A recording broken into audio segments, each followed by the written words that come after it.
For a little while I've been meaning to do a long-term review of my bike called Dennis, who's a 2017 MT-07. I've had him for 7 years, and today we're going to hit 30,000 miles. So I figured that would be a good point to talk about why I've had the bike so long, why I'm never going to get rid of the bike, and why I love it so much. So 7 years of riding an MT-07. I love this bike. The engine, as everyone will tell you online, is so easy to use, so fun, lots of torque, lots of engine braking. You don't have to think about it, you just get on and ride and it's fun and easy. Whereas some bikes I've ridden in the past are a bit of hard work. Some of the KTM, especially the single cylinder like the 690, I found that a horrible bike to ride. Some people will love it. It'll be perfect for some people, it's not for me. I always like to think that there's different bikes for different people. What I like won't necessarily be what you like. So you've got to take everyone's opinions with a pinch of salt and know that the way you feel about it will be different. I guess I've lived with this bike every day for 7 years. I've ridden it in all weather, all times of year. I commute to work as often as I can on the motorcycle. I'll only take the car if I completely have to. I would much rather be on a motorcycle than in a car, no matter what the weather is, unless it's insane high winds or ice, then I'll be on the bike. And I've ridden all kinds of bikes over the years. I'm not the most experienced rider. I've had my license for just over 7 years, and this was my first bike, but I've ridden 1000 cc's, I've ridden smaller bikes, and I love this bike, and this bike suits me. Not everyone will find it suits them. It's got a low seat height, so if you're shorter it should be fine for you. Some people get lowering links as well if they're super short. So the engine's great, it handles pretty well. The suspension is definitely budget. I dialed up the preload on the rear shock as high as it would go, and that helps a bit. I think the only thing you can really do is change out the suspension. There we go, 30,000 miles. Thanks, Dennis. So the reasons I love the MT-07 as a daily bike, it's got enough power.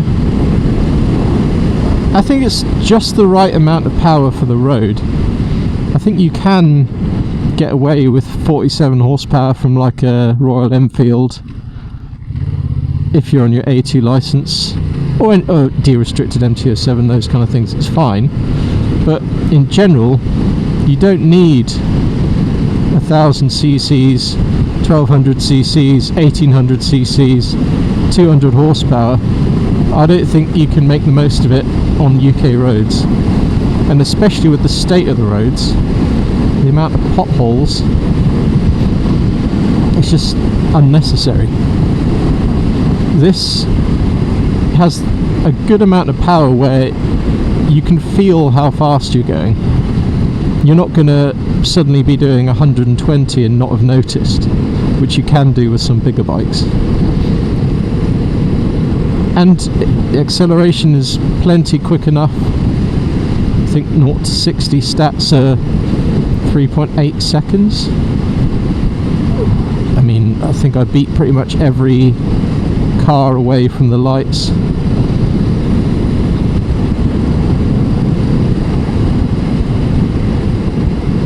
Top end speed, obviously it isn't as fast as some bikes, but that's not what I bought it for, and that's not what I do. I'm not a speed demon.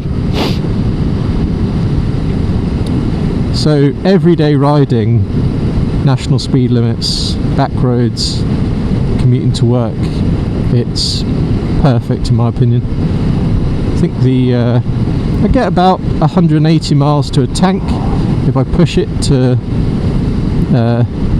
almost empty. So I think it works out about 65 mpg, which I think is decent if fuel economy is something you're bothered by. It wasn't made for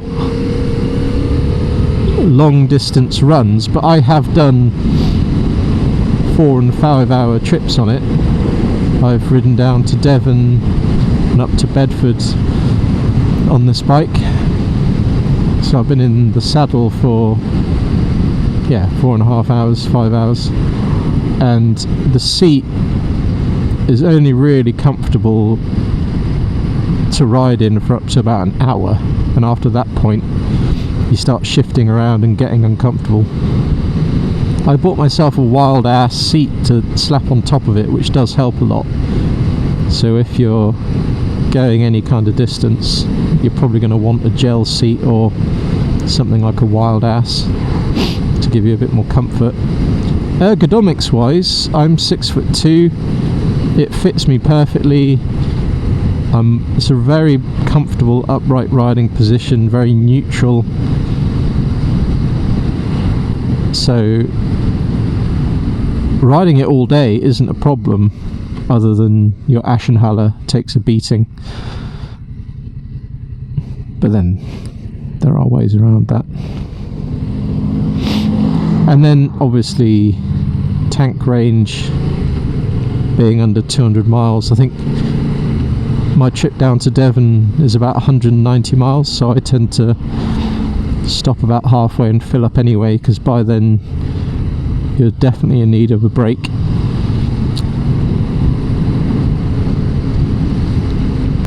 Talked about doing long distance on it. You can do big journeys. I've done big journeys.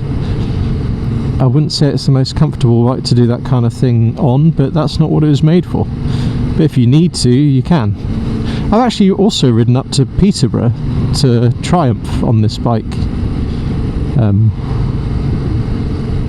Taking a couple of stops, filling up on the way. It's totally doable. Probably not the most pleasant experience, but you can get there. And I have to say,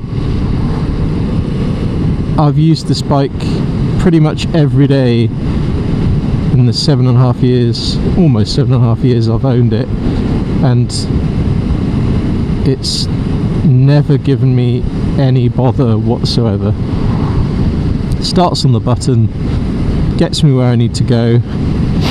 I've just done regular maintenance stuff, nothing's gone wrong, touch wood. I had to replace the battery when I came out of hospital. I hadn't used the bike in a year, obviously the battery was knackered. Put a motor bat on there.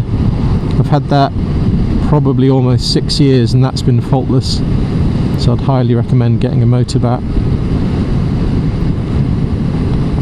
I've done a couple of basic things, changed the rear brake disc, so that was pretty worn out after 7 years.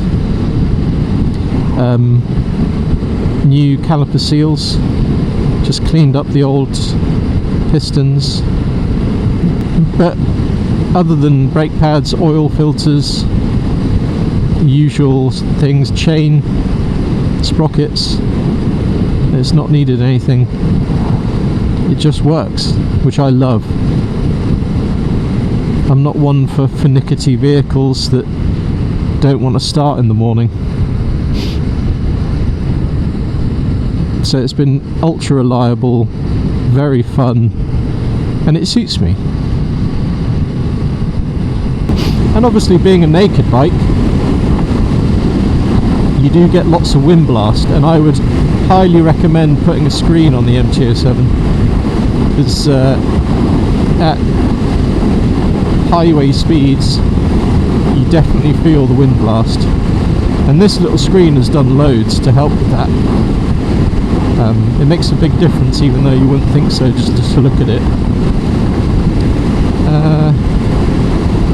The mirrors annoy me with how much elbow I can see, so I do wonder about getting the tracer mirrors that just extend that shaft out a bit further, which probably would look a bit dorky, but I think they would help with a better view behind you. This bike uses calipers from the 98 R1, so calipers are 25 years old, and they're just standard axial 4-pot calipers, and they work, but they're a bit wooden. I could probably do with some new discs on the front as well at this point. But yeah, 7 years, 30,000 miles, I guess you'd expect that. I've been through a couple of chains, and I've just recently changed the sprockets for the first time, which I'll make a video about, which wasn't too much hassle. And I like to do all this work myself. I don't like to pay garages, because I like to know what's been done to my bike, and I like to know it's been done properly, and the only way I feel like you can know that is if you do it yourself.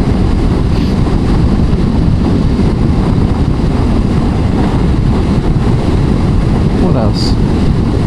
So I would say the downfalls of this bike are the brakes and the suspension, and if you're unlucky enough to get the MT-07, at least the first generation, with the Bridgestone Battle Axe BT23 tyres, they are truly appalling. If you got it with the Road 4s on it, you'll be fine, but the Bridgestones were diabolically bad. I think I mentioned that in my MPW video on the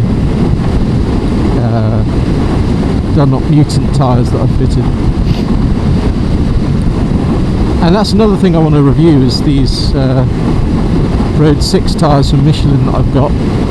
So I had the Dunlop Mutants, were incredible, they lasted ages. I had them on the bike since 2021, and I've only just replaced them. I think I've done about 1,500 miles on the Road 6s, and they're just as good as the Mutants. But I do really like the Mutants. I think in future I might look to put a set of them back on the bike. But the Road 6s are great tyres too, but I'll look to make a dedicated video about those and talk about that in depth. The MT-07's a bit different to other bikes in that when you're riding it, the cockpit, you can't really see anything. You have to look down to see the clocks, which is a bit unusual when you first get on the bike. You soon get used to it, but it gives you quite a nice sensation of there not being anything between you and the road that you're on. So I quite like that. It is a bit of a pain in the arse having to look down to check your speed and such, but it's a minor niggle. My fork seals as well are looking a bit knackered.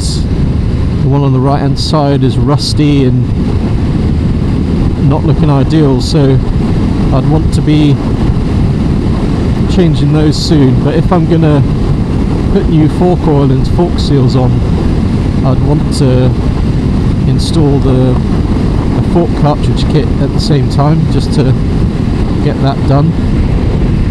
So I've loved every minute of owning this bike. I walked into P&H in 2016, and I wanted to just look at the MT-07, but they had one in stock in the colour I wanted, which is lava red, and I just bought it there and then without a test ride, and I came and picked it up a week later and loved every second of it. The ergonomics actually are very similar to my 125 that I had before, which was a Sinus RS 125, which was only around for about a year, I think, before the factory went back to making firearms. Engine braking is huge on this bike, so That's something you might not be used to if you've ridden other bikes, is if you close the throttle you essentially stop. So it is a strange sensation if you're used to something like an inline 4, but I love the engine braking. I hardly have to brake with the way that I ride because I'm pretty chill, but it's really nice having strong engine braking and loads of torque as well. It's a very torquey motor, as anyone will tell you, and it's the clue's in the name, and I just love that in this bike. And the fact that it's got a 270-degree crank, which gives it that nice burbling sound, which a lot of people have copied over the years. It's a really nice engine configuration for day-to-day riding. If your kind of riding is long distance constantly, it's not the bike for you. If you're looking for a fun bike that's easy to ride, you want to commute to work, have some fun little rides on the weekend, I don't think there's many bikes that are better. It's light as well. I think the weight is about 189 kgs stock, so it's easy to wheel around. This bike is so easy to ride. You can be so lazy with it and essentially be in any gear at any point and it's fine. You can pull away in 5th gear. I've been sat at lights when I first got the bike and I didn't realise I was in 4th, and then you pull away in 4th gear and it feels a bit weird, and then you realise that you didn't change down. And that's why I'm the bike noob. The thing I found out, which I didn't really think about for a long time, is they're a bit of a magnet for thieves. People like to steal MT-07s, I guess, probably because it's such an easy bike to wheel about and so fun to ride. It's a magnet for douchebags. So you've got to be careful if you're going into a city like Brighton and leaving your bike there. You want to make sure you've got 16 padlocks on it. Yeah, even as it is, it's stock now. I did for a long time have a Toro exhaust on the bike, which sounded amazing, but it was getting a bit ratty, so I took it off in order to clean it up again. But I've just left the stock exhaust on now for probably about a year, and I quite like it. I don't feel like I need to be noisy and raucous. But some people like that, some people want that. You can put a fart can on this bike and it sounds great and obnoxious and you can wheelie it all day. And if that's what you're into, it'll be great for you. I just like it as an everyday bike that I can do anything on. Because I'm an old man now. And that's not to say I don't want other bikes, but I can't see myself ever getting rid of this bike. And it's friggin' the middle of September and it's got absolutely freezing, which is unbelievable. And last September the weather was incredible.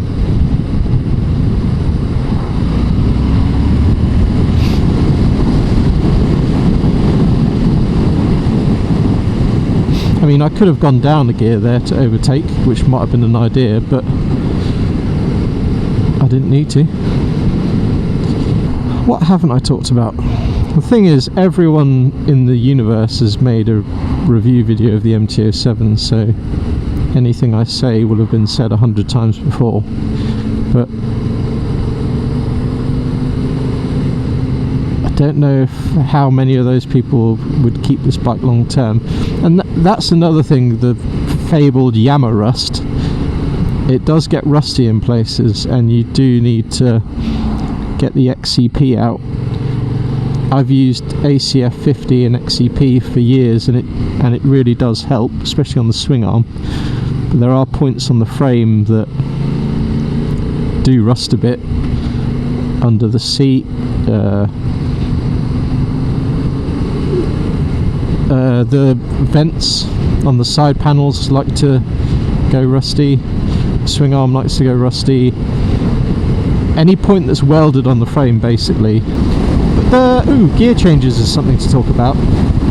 The stock gear lever is absolutely fine. It is a little bit flappy. I did fit a shift support and that has helped a lot with making it feel better, so I'll do a quick video at some point about that too. I've got a real backlog of video content to edit together. I'm just in the process of finishing off my radiator fitting video, and that's something I don't like about the MT-07 is the hose clips. The stock hose clips on this bike are bloody horrible. I really want to fit some Samco hoses or something with your standard Jubilee clips that are just so much easier to deal with, because it's bloody awful to try and get off, but you'll see that in the video if and when I finish it. So flappy gear lever, squidgy brakes, soft suspension.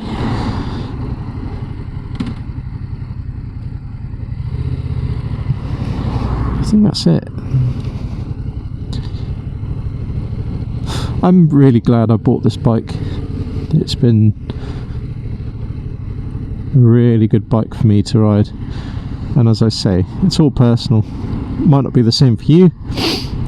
I think most people will get a lot out of the MT-07 or one of its derivatives, the T7, the XSR, the Tracer. But I think this bike was £6,000 when I bought it, and the new one's 7.5, so shows you how times change. And I think they have improved the suspension slightly. It's got slightly bigger brakes on it. I can't imagine it's worlds away from this though, which is why I want to slap some aftermarket stuff on and just actually make it the best bike that it can be, because I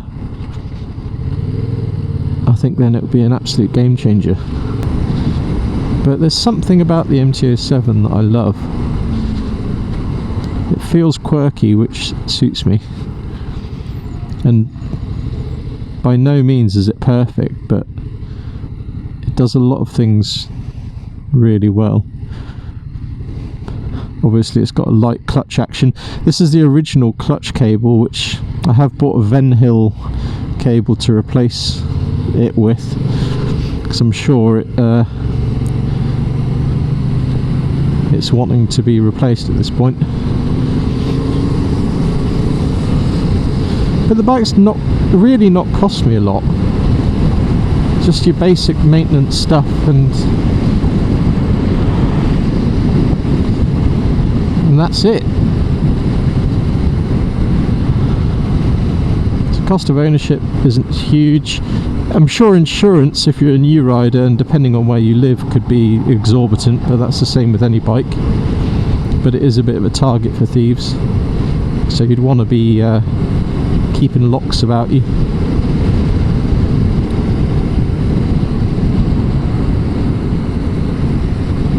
I'd say it's pretty decent on petrol, but it has got a small tank, so it's only got a 13 litre tank, I think it is, but which isn't really an issue if you're commuting, and as I said, if you're doing any distance you're going to want to get off it after an hour and a half anyway. And hopefully if my project goes to plan, I'll modify my bike and ride it back to back with a new MT-07 and just see what I think of that, because I've got a feeling for your money you're better off getting a used one of these and just slapping on some better suspension and brake components.